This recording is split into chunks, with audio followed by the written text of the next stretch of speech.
Avis vascular centre మన దేశంలోనే the best varicose vein hospital. నమస్తే గురుగారు. శ్రీమాత్రే నమః. శ్రీమాత్రే నమః. గ్రహణం వెరీ నెక్స్ట్ డే నుంచి పితృపక్షాలు స్టార్ట్ అవుతున్నాయి కదా గురుగారు, మరి ఈ రోజుని ఎలా సద్వినియోగించుకోవాలి అంటారు? తప్పకుండా అమ్మ, మంచి ప్రశ్న వేశారు. ఫస్ట్ ఆఫ్ ఆల్ ఏంటంటే, మనకు దేవతా శక్తి ఎలా అయితే ఉంటుందో పితృదేవతా శక్తి కూడా అంతే ఈక్వల్గా పనిచేస్తూ ఉంటుంది. మనకి ఇంట్లో చూడండి, ఒక వంశం అభివృద్ధి అవ్వటం లేదు, ఆ ఇళ్లలో తక్కువ వయసులో చనిపోతున్నారు, 40 yearsకి చనిపోతున్నారు అంటుంటారు చూసారు. లేదా పిల్లలు పుట్టట్లేదు, పెళ్ళిళ్ళు అవ్వట్లేదు, ఒక సెటిల్మెంట్స్ లేవు అన్నప్పుడు దానికి కారణం ఏమిటి అంటే పిశాచ బాధలకు వాళ్ళు గురవుతున్నారు అని అర్థం. ఈ పిశాచ బాధలు లేకపోతే సమ్ నెగిటివ్ ఎనర్జీస్ వాళ్ళకి ఫామ్ అవడానికి ముఖ్య కారణం ఏంటంటే వాళ్ళ ఇంట్లో పితృదేవత సంబంధించిన చేయవలసి సరిగ్గా చేయట్లేదు. పితృపక్షాల్లో వీరు చేసేటువంటి దానాలు కానివ్వండి, పితృతర్పణాలు కానివ్వండి, ఇవన్నీ చేయట్లేదంటే దాని అర్థం ఏమిటి అంటే పితృదేవతలు సపోర్ట్ లేదు. ఇక్కడ కొంతమంది అంటుంటారు, ఏమంటే మేము అన్ని చేస్తుంటామండి, కానీ చేసే మిస్టేక్ ఏంటంటే నైరుతి ఓపెన్ పెడతారు వాళ్ళు. నైరుతి ఓపెన్గా ఉంది, ఒక పెద్ద బాల్కనీ కట్టేసాం, నైరుతిలో పెద్ద పెద్ద తలుపులు పెట్టేసాం అంటే మీకు పితృదేవత ఇంట్లో నిలబడదు, పక్కా, అందులో ఎటువంటి డౌట్ లేదు.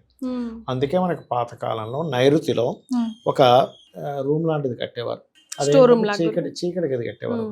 చీకటి గది కట్టి అందులో వాళ్ళు పనిముట్లు పెట్టుకునేవారు వాళ్ళకి సంబంధించినవి.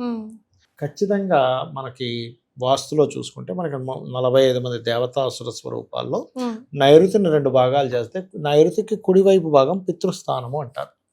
ఆ పితృస్థానం ఎప్పుడైతే అక్కడ ఉందో అక్కడ మనకి ఇంట్లో కూడా మన పెద్దవాళ్ళ ఫోటోలు అక్కడ పెడతారు, గతించిన వాళ్ళు, స్వర్గస్థులైన వాళ్ళవి. సో పితృ పదం ఎక్కడ ఉందో అక్కడ ఫోటో పెట్టుకోవాలి, కానీ ఇంట్లో ఎక్కడ పెడితే అక్కడ పెట్టకూడదు. మామూలుగా వీళ్ళు ఇంట్లో దేవతా సంబంధించిన ఇవి కూడా ఏం చేస్తారంటే ఈశాన్యంలో పెట్టమని చెప్పింది, లేదా అక్కడ ప్లేస్ లేదు, తూర్పులో పెట్టుకొని ఉత్తరంలో పెట్టుకోవచ్చు, కొంచెం వాయువ్యం వరకు వెళ్ళొచ్చు, ఇక్కడ తూర్పు ఆగ్నేయం వరకు వెళ్ళొచ్చు, కానీ తూర్పు ఈ ఆగ్నేయంలోకి వెళ్ళకూడదు. అలా ఎలాగో ఈ నైరుతి విషయంలో మాత్రం నైరుతిని 2 భాగాలు చేస్తే కుడివైపు పితృస్థానంలోనే పెట్టాలి పితృదేవతలు. అయితే మీకు ఇంటికి ఏదైనా నెగిటివ్ ఎనర్జీ వచ్చింది, లేకపోతే ఏదో ఏ గాలిదులు చూకి ఇబ్బంది పడుతున్నారు అన్నప్పుడు ఫస్ట్ స్పందించేది పితృదేవతలు. వంశం అభివృద్ధి అవ్వట్లేదు, ఇంట్లో పెళ్ళిళ్ళు అవ్వట్లేదు, పితృదేవతలు స్పందిస్తారు. దేవతల కంటే ఇంకా నిష్టగా చేయాలి పితృదేవత సంబంధించినవి. ఇప్పుడు శ్రాద్ధము అంటారంటే శ్రద్ధగా చేయవలసినటువంటిది. దేవతల విషయంలో అయినా మనం చేస్తూ ఎటు ఆలోచన పోయి ఇటు ఆలోచన పోతే కొంచెం క్షమించి వదిలేస్తారు. మీరు అలా కాదు, కొంచెం మీ ఆలోచనలు ఎటో పోయి అశ్రద్ధగా చేశారంటే వాళ్ళు వెళ్ళిపోతారు వెంటనే. మీరు అసలు ఎన్ని చేయండి వేస్ట్, స్వయం పాకమిస్తున్నాం అని చెప్పుకుంటారు. మీరు అసలు ఎంత మనసు పెడుతున్నారు అక్కడ, మనసు పెట్టి అయ్యో నేను ఈ బ్రాహ్మణుడి రూపంలో ఉన్నటువంటి వాళ్ళకి నా పితృదేవతల కోసం ఇస్తున్నా అన్నాం, ఇది చేయాలి.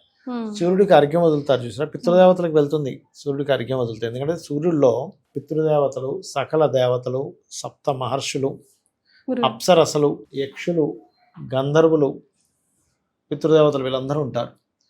మీరు వదిలేటువంటి సూర్యుడికి అర్ఘ్యం వదిలేటువంటిది కూడా పితృదేవతలకు వెళ్తున్నాయి. పితృతర్పణాలు అంటారు, నిత్య తర్పణాలు చేసే వాళ్ళు ఉంటారు, నువ్వులు తీసుకొని చక్కగా వాళ్ళ పేర్లు చెప్పి వదిలేస్తారు. ఋషి తర్పణము, పితృతర్పణము, దేవతా తర్పణం, ఇట్లా 3 ఉంటాయి. ఇవి చెయ్యాలి, వాళ్ళ వల్లే వంశం నిలబడుతుంది. అందుకని వాళ్ళ రుణం తీర్చుకోవడం, దేవత వల్లే మనకు ప్రతిదీ కూడా నడుస్తుంది. అలాగా ఈ ఋషి వల్లే మనం మన గోత్రాలుగా మన ఋషి నుంచి పుట్టిన వాళ్ళం కదా, కాబట్టి ఆ రకంగా చేసుకుంటూ ఉండాలి.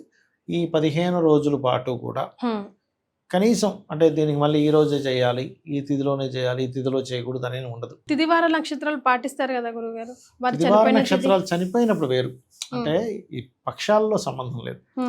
15 రోజులు చేసుకోవచ్చు, ఏదైనా ఒక రోజైనా చేయొచ్చు, తప్పలేదు. కానీ చనిపోయినప్పుడు వాళ్ళు ఏ తిథిలో చనిపోయారు, ఏ నక్షత్రం అంటే ముఖ్యంగా తిథి చూసుకుంటారు, ఏ మాసము ఏ తిథి చూసుకుంటారు.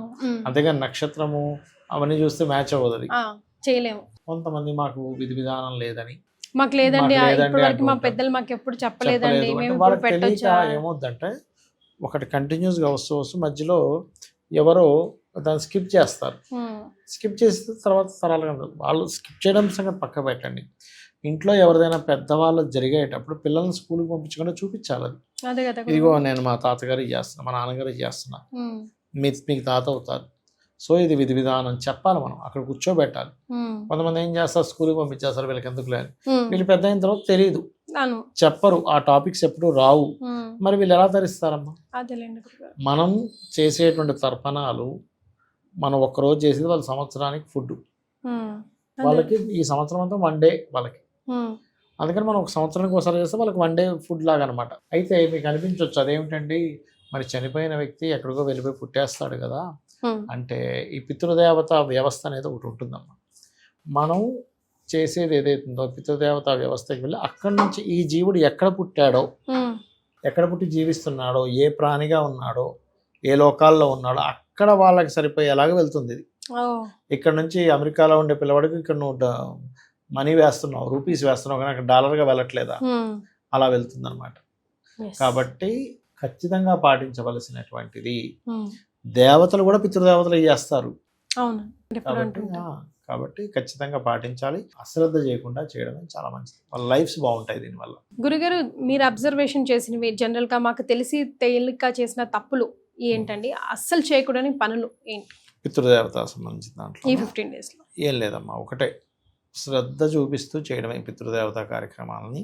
ఇంకోటి ఏంటంటే మీరు దానాలు ఇస్తుంటారు కదా, చాలా మంది తెలియక ఇప్పుడు బియ్యం ఇవ్వాలి, ఏముందిలే రేషన్ బియ్యం ఇచ్చేద్దాం.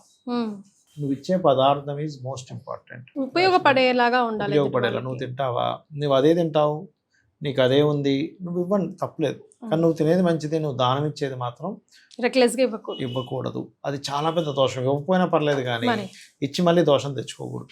అంటే ఎలా అంటే, ఇప్పుడు చిన్న ఎగ్జాంపుల్ చెప్తాను. ఒక ఇంటికి అతిథి వచ్చాడు, మనం ఆ అతిథికి నిన్నటిది పాడైపోయింది పెట్టడం ఏంటి అసలు? మరి ఇప్పుడు పెట్టకపోయినా పర్లేదు, ఒక గ్లాసు నీళ్ళు కానీ పాడైపోయింది, వాసన వస్తుంది, తినండి. ఇదేంటి వాసన వస్తుందంటే అది నిన్నటిదేనండి అంటే ఎలా ఉంటుంది? అదేలేండి గురుగారు. కాబట్టి శ్రద్ధ, మంచి పదార్థాన్ని దానంగా ఇవ్వడానికి మించింది లేదు. ఇక ఆశీర్వాదం రావాలి కానీ తిట్లు రాకూడదు కదా. ఎగ్జాక్ట్లీ చెప్పారు, ఆశీర్వాదం రావాలి కానీ తిట్లు రాకూడదు. శాపానికి గురవుతాం అమ్మా, పితృదేవత శాపాలకు గురవుతారు వీళ్ళు.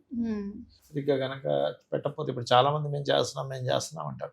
మనసు పెట్టి చేయట్లేదు, మనసు భక్తి ప్రేమ పెట్టి చేస్తే ఫలితాలు వేరే ఉంటాయి. సో ఈ 15 days ఏ మంచి కార్యక్రమాలు కూడా చేయం గురుగారు, ఎందుకని? అదేం లేదు, మంచి కార్యక్రమాలు అంటే ఇప్పుడు గృహప్రవేశం, ఇప్పుడు అయ్యో అట్లా గృహప్రవేశం, బంగారం కొనుక్కోవాలన్నా, బట్టలు కొనుక్కోవాలన్నా కొనుక్కోం కదా. అంటే అలా కాదు, మనము ఇది చాలా ఇంపార్టెంట్ కాబట్టి నువ్వు కాన్సన్ట్రేషన్ అంతా దాని మీద పెట్టు అని. ఇప్పుడు ఎగ్జామ్స్ ఉన్నాయనుకోండి, 15 రోజులు ఏం చేస్తాడు? అరే ఇవన్నీ పెట్టేసే, ఫోన్ పక్కన పెట్టేసే, ఏ సినిమా లేదు, షికార్ లేదు, బర్త్డే లేవు, ఎక్కడికి ఇక్కడికి వెళ్ళడానికి లేదు, ఎక్కడ మన టూర్ వెళ్ళినా వాడిని ఇంట్లో వదిలేసి వెళ్తారు. ఎందుకు? వాడు కాన్సన్ట్రేషన్ చేస్తే వాడు సక్సెస్ అవుతాడు. ఇది కూడా అంతే. ఏంటంటే వేరేవన్నీ అవగేషన్స్ పెట్టుకుంటే చాలా ఇంపార్టెంట్, వంశాన్ని నిలబెట్టేటువంటి కార్యక్రమం మనం వదిలేసుకోకూడదు అనే భావనతో అట్లా చేస్తాం. వెల్ సెడ్ గురుగారు, చాలా సంతోషం, ధన్యవాదాలు.